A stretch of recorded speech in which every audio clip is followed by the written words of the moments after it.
With the NFL wildcard round now finalized, welcome to Divisional Weekend. Welcome to another episode of the Prince Podcast. My name is Freddy G, and today we're going to look through the four Divisional Round matchups that are taking place Saturday and Sunday. As it has a big matchups ahead of us, a big showdown in the AFC, and a big showdowns in the NFC. With that being said, let's jump right into this video. First up is the matchup in the 4:30 p.m. window on Saturday when the Houston Texans, fresh off defeating the Los Angeles Chargers at home in the wild card round, travel on the road to face the number one seed, the 15-2 Kansas City Chiefs.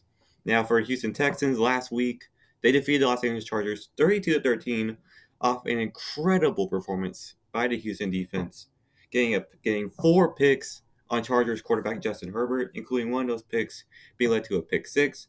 They also had a blocked punt, and they blocked the extra point kick attempt by the Chargers, which they ran back for a 2-point conversion for themselves. And on offense, they had a really big breakthrough with CJ Stroud this week. And the play that really ended, that saved their season was a muffed snap near the end of the first half. That play alone single-handedly saves Houston's seasons for at least one more week.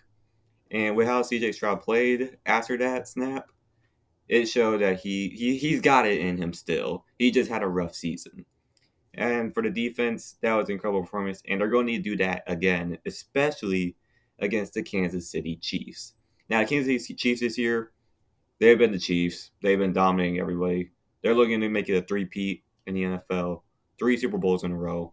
They won the last 2 years. They're looking to do it again. And they've been doing it in pretty interesting fashion. Yes, they won 15 games this year. Yes, their 2 losses were, one was a blowout and the other one was to Buffalo. But that being said, this Kansas City Chiefs team is kind of, how could I say this? A bit of a fraud watch to an extent. Mainly in the way they've won their games. They won 10 games this year by 1 score. And on the surface, that looks cool, but look at the ways they've done it. Block kicked, that's fine. That's reasonable. A muff snap that was then turned into a different penalty to help Kansas City get the ball back against the Raiders. That's a bit referee-ish. And then there's other ways they've gone about it. A doink field goal when they won the division. Just incredible lucky stuff that's happened for the Chiefs. And once again, they're led by Coach Andy Reid and, of course, the franchise QB, the best quarterback in all football, and Patrick Mahomes. Now, this year with Patrick Mahomes, he's been a bit meh. He's had shown the flashes of what we have expected from him as the MVP level quarterback. He's also had his struggles as well this year, especially with the injury to his ankle that he suffered a couple weeks ago. But he's back to 100%, and he should be able to lead a team led by the running back crew, Isaiah Pacheco and Kareem Hunt. Pacheco, they just got back a couple weeks ago from his injury. Kareem Hunt has done tremendously well as the top back in place for Pacheco when he was injured. And as for the receiving corps, they're led by DeAndre Hopkins, Xavier Worthy, Mecole Hardman as the top 3. And they have done their part to an extent. Hopkins has been more productive. Worthy has been playing well more over these last couple of weeks. And of course, their tight end, Travis Kelce, who everyone knows as Taylor Swift's boyfriend, but in reality, he's one of the most top tight ends in the league. And the offensive line led by Creed Humphrey. As for Kansas City, their defense has been the best part of their season, led by Chris Jones, Lionel Chanel, Drew Tranquil, Trent McDuffie in the secondary. They have made the plays that they have needed to keep Kansas City winning multiple games, locking down offenses, and doing the job that they've been needing to do. Now, as for this matchup, this is actually a rematch from the last time these two teams faced a long time ago in the divisional round. As you can expect, the last time that happened, Houston had a 24-0 lead. They lost it in like 5 minutes, and Kansas City ended up winning that game. So with that being said, as for this matchup and this prediction, it's going to be really tough being Kansas City, especially in Arrowhead. And Houston's going to have to do everything they can. And the last time these two did face in the regular season, Houston did lose Tank Dell for the year. And they could be looking to get revenge for that. Unfortunately, though, I think they're going to fall short. And Kansas City is Kansas City. They got the refs with them. They got everything. And the only good thing for Texans is that Chris Collinsworth is not on the call. That's it. That being said, I got Kansas City winning this one and moving on to the conference championship once again. Now we're going to look ahead to the second and final matchup of the divisional round on the Saturday time at 7 p.m. Eastern Time when the Washington Commanders, fresh off their wild card victory on the road against Tampa Bay, they're traveling to the Motor City and they're facing the number one seed, the Detroit Lions. Now for Washington, they are fresh off beating the Tampa Bay Buccaneers on the road last week 23-20, led by Jaden Daniels and his incredible performance, no turnovers, 2 touchdown passes, and guiding Washington to their first playoff victory since 2005. And of course, their defense stepped up to the plate, led by Bobby Wagner, who had a crucial fumble on Baker Mayfield, which pretty much gave them the momentum to win this game against Tampa Bay. Now, obviously, we know about their offense. We know about Jaden Daniels. He's the rookie of the year. He's one of the best quarterbacks we have seen from a rookie season in NFL history. We know about Terry McLaurin. We know about Brian Robinson Jr., Austin Eckler. We know about these guys. We know about this defense led by Bobby Wagner. They have been playing phenomenal. The question literally comes down to is can they keep it up, especially against the team they're going against? Can this offense stay more productive? Can they continue to not make any turnovers? And can the defense continue to make splash plays that this Washington team needs to get to the conference championship game? And especially they're going to need it, especially against the Motor City and the Detroit Lions, who are having their greatest season of all time in terms of wins. They won 15 games. They got the number one seed for the first time in their history. And they are led by one of the probably the best offense in the NFL, if not the best, led by quarterback Jared Goff, who has become the franchise quarterback that Detroit has been looking for, that they got kind of out of nowhere when they traded for him in exchange for Matthew Stafford in 2021. And in doing so, Goff has had a all-star caliber offensive core, the running back duo of Jahmyr Gibbs, and now they're about to get back David Montgomery from his MCL injury, which is huge for the running game. Both running backs, aka Sonic and Knuckles, have been dominating NFL defenses, running ramshot all over everyone, especially Jahmyr Gibbs. And David Montgomery, he's been the bruising back that his team desperately needs back. On the receiving core, they got Amon-Ra St. Brown, one of the top receivers in the NFL. Jamison Williams, who just broke out finally to have a 1,000-yard receiving yard season for them. They also have Tim Patrick, who has come back alive and has finally been healthy for once. And then at tight end, they have one of the best young tight ends in the game, who's starting to show his form again in Sam Laporta, and an offensive line that is, bar none, the best offensive line in the game, led by Penei Sewell and Frank Ragnow. Bolstering their interior in tackles. And this Detroit team, on offense, can drop 35 on everyone. Unfortunately, though, they can also give up 35 points for anyone on the defensive side of the ball. Now, most of it is due to the fact of injuries, as when you look at their players that are on injured reserves, it's literally a full 11-man unit for the most part. They're without Aiden Hutchinson, who is the biggest one, as they lost him when they played Dallas a couple of months ago due to a fibula injury that he suffered. And ever since then, their pass rush has been still getting good, but it's been lacking. They also lost Aleem McNeil for the season, their top interior D tackle. Linebacking core, they still have pieces. They have Malcolm Rodriguez. They have Jack Campbell bolstering the middle linebacking core and keeping the middle of the field as well. But the biggest improvement, which has really kept his team on defense somewhat passable, is the secondary, led by Tyrion Armstrong, Kirby Joseph, and Brian Branch, who has played out of their minds. And even though they've given up a lot of touchdowns and a lot of points over the past months, they can still create turnovers and they can still win. And they can still find ways to win this game. So, with that being said, as for this matchup, it's pretty interesting on paper. Jane Daniels has been playing hot. Washington has nothing to lose. Detroit, on the other hand, are the odds-on favorite to win this game. And they are in a spot where they have to win now, especially since San Francisco is out of the picture and they're looking to get their first championship in their NFL franchise existence. So as for what I think this game could go, it's really going to come down to which defense bends the least. And in this case scenario, I have Detroit winning this game, mainly because of their defense being able to still get turnovers. And I think if they can get a couple on Jaden Daniels, they'll be able to secure this W and move on to the conference championship game for the second year in a row. Now we're going to move on to the first Sunday matchup that takes place in the 2 p.m. Eastern window when the Los Angeles Rams, fresh off their victory over the Minnesota Vikings in a wild card round in Arizona because of the fires that happened in Los Angeles. This time now, they're going to be on the road heading to the city of brotherly love and taking on the Philadelphia Eagles, who are also fresh off beating the Green Bay Packers in their wild card matchup.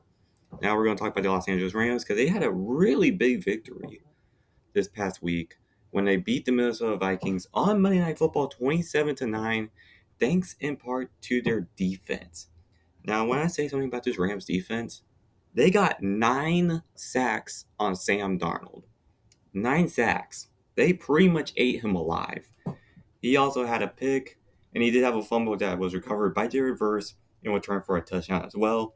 Though it's pretty clear that this Rams defense can win you a game.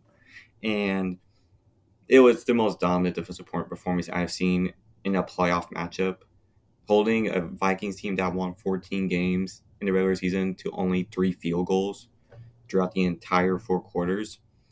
And the offense for the Rams didn't even have to do much because the defense just got 3 and outs and got all the sacks in the world on Sam Darnold. That being said, though, the Rams are going to need more out of their offense, especially out of their single caller in Matthew Stafford, who has won a Super Bowl. He can win a playoff. Can win you a playoff game pretty much. But in this case scenario, they're going to need more out of that offense. They're going to need more out of Matthew Stafford. They're going to need more out of Kyron Williams. They're going to especially need more out of Cooper Kupp, who was literally a ghost in their matchup against the Vikings. He did not record a single sack. He was just running routes the entire time. They're going to need him to step up and help out with Puka Nacua. However, they did just lose Tyler Higbee, which is really big, as he actually was very productive. He had 5 catches for 46 yards before he exited with injury, and it looks like he's not going to be able to be available for this crucial matchup against their opponents in the Philadelphia Eagles. Now for the Eagles, they are fresh off a 22-10 victory over the Green Bay Packers, where likewise, their defense also shut down Jordan Love in the Packers offense, getting 3 interceptions on Jordan Love and just stuffing anything that the Packers could do on their offensive side. And this defense led by Jalen Carter and Cooper DeJean, Quinyon Mitchell, Darius Slay. They just locked down that Packers offense. And they're going to need them to do that again, especially in linebacker core led by Nakobe Dean. They're going to need their front seven and that elite secondary of the Eagles to continue to carry. And they're also, same as the Rams, they're going to need more out of that offense, especially out of Jalen Hurts. He had less than 75 yards passing in their win against the Packers, which, to be fair, he kind of didn't really have to throw for much whenever you have Saquon Barkley running around and destroying defenses anyway. But even then, especially in a matchup against the Rams that just pulled off a historic performance on their defense against the Vikings, they're going to need more out of their passing, especially in Jalen Hurts. They're going to need more out of A.J. Brown, Devontae Smith, Dallas Goedert. This whole offense for the Eagles and for the Rams as well, both of them are going to need to step up because their defense are going to be ready to play. And in this matchup, it's really going to come down to which offense steps up more in this divisional round. And despite the Rams' talent on offense that they do have, I think the biggest difference is going to be the quarterback play between Matthew Stafford and Jalen Hurts. And to be honest, Stafford, despite him showing his brilliance, he's kind of been regressing a lot more due to father time. And Hurts has his legs that he can use while also throwing some pretty accurate throws. So I think Hurts will be able to outplay Stafford. As a result of that, I got Philadelphia winning this matchup and moving on to the conference championship again. So that's my predictions for this matchup. Philly all the way. Now we are on to the final NFL divisional round matchup of this weekend on the 5:30 p.m. window Eastern Time. And this is a heavyweight throwdown between 2 MVP level quarterbacks looking to get their team to the conference championship. We are talking the Baltimore Ravens going on the road, fresh off their victory over the Pittsburgh Steelers. They're traveling to Buffalo to face the Buffalo Bills, who are also fresh off their dominant victory over the Denver Broncos.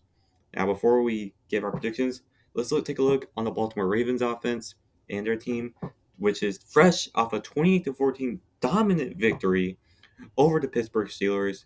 And despite what this box score showing, saying it's like a 2 possession game, if you watch that game, the Ravens were up 21-0 at halftime.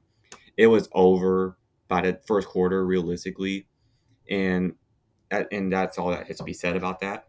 When you have Lamar Jackson and Derrick Henry leading your offense, you're bound to get rushed on, and that's what happened in this one. As they ran for over 200 yards once again as an offense against the Steelers, and they're going to need to keep doing that. And they're going to also need more out of their pass catching, though, which is expected to get Zay Flowers back this weekend against the Buffalo Bills, which is a huge bounce back return for them, as their passing attack is still productive. They have Rashawn Bateman, Nelson Aguilar, Mark Andrews as a likely, but having Zay Flowers back, a Pro Bowl level wide receiver, is going to be a tremendous boost for this offense led by Lamar Jackson, who has been playing once again like an MVP. He's one of the finalists to win the MVP award this year, and I expect this offense to take an even bigger step this weekend. And our defense, obviously, led by Matabike, Marlon Humphrey, Roquan Smith, Kyle Hamilton, just to name their top playmakers, that has led this defense to bounce back and continue to dominate over this past month and change. And what they did to Pittsburgh, despite the 2 touchdowns that they gave up, which was kind of more like garbage time touchdowns, they shut down that Pittsburgh offense easily. And they're going to need that, especially against a Buffalo's team that is looking to get to the Super Bowl, obviously, but it's also going to make back for past drama that happened in the last couple of playoff runs. And they started off in a big way when they beat the Denver Broncos 31-7. Like this, they destroyed Denver. They gave Bo Nix and that Denver offense 1 touchdown. And that was their first drive of the game. And ever since then, they shut them down for the rest of the game. That defense came to play, and still did that offense, of course, led by another MVP candidate. He's also a finalist. And Josh Allen, who's once again playing like an elite quarterback that we all expect him to be. And they are also led by James Cook, who had a fantastic showing against the Denver Broncos in their top tier defense, the best defense in the NFL, Denver Broncos. Buffalo hanging 31 points on that offense, showing just how elite that offense is. Obviously, they're going to need more out of their pass catching, especially in Amari Cooper and Keon Coleman. And they really need them to step up to help out with Khalil Shakir, Dalton Connect, and Dawson Knox. They're going to need those two wide receivers to play big time, especially Amari Cooper, who has struggled really badly since being traded from the Cleveland Browns to the Buffalo Bills. Sorry for pronunciation issues. And they're also going to need our defense to continue playing lights out like they did against Denver, led by Ed Oliver, Von Miller in the front seven. They're going to need that secondary that played tremendously well against Denver. They're going to need to play even better against Baltimore. And this matchup is really just going to be of really the defenses. Obviously, the offenses, it's going to be a shootout. Like, I expect both these teams to score at least 30 to 40 points each. So it's really going to come down to which defense can hold on for the longest, who gave up the less touchdowns, like give up the least amount of points, quite literally, obviously. But what I mean by that is who's going to be able to get the red zone stops? Who's going to be able to hold the teams from 7 points to 3 points? Who's going to make the splash plays that can cause a third down to a fourth down and make it like a fourth and short or a fourth and long? Which defense is going to step up to the plate? And it's really, really, really tough to choose because both of these teams, realistically, you could have a Super Bowl matchup between these two, and everyone would be happy with it. That's how good both these teams are. This is a matchup that should be for the conference championship, but instead it is to try to make it to the conference championship game. With that being said, as for who I think could win it, both teams playing with fire. Unfortunately, one of them's going to get burned in this case scenario. I am so sorry, Baltimore, but I think you guys are going to fall just barely short to the Buffalo Bills. Not because of Lamar Jackson, not because of Derrick Henry, not because of Buffalo's offense. It's just going to be their defense. To be fair, which will also be because of Josh Allen and how his elite play will be. I just think Baltimore's defense, their struggles that they had earlier in the year, I think they'll unfortunately will come back a little bit to bite them. And thus, I have Buffalo moving on to the conference championship game once again. With all that being said, that's going to wrap up this episode of the podcast. There's some big showdowns all across the NFL this weekend, and it's really going to determine who's obviously going to play in the NFC, in the AFC conference championship game. And I'm very excited for this weekend. I'm excited for the play that's going to should be on display. Who's going to step up? Who's going to unfortunately crumble under the pressure? And this should be a very exciting week of NFL football. Of course, my name is Freddy G. Thank you guys so much for watching this podcast. I'll see you guys on the very next one.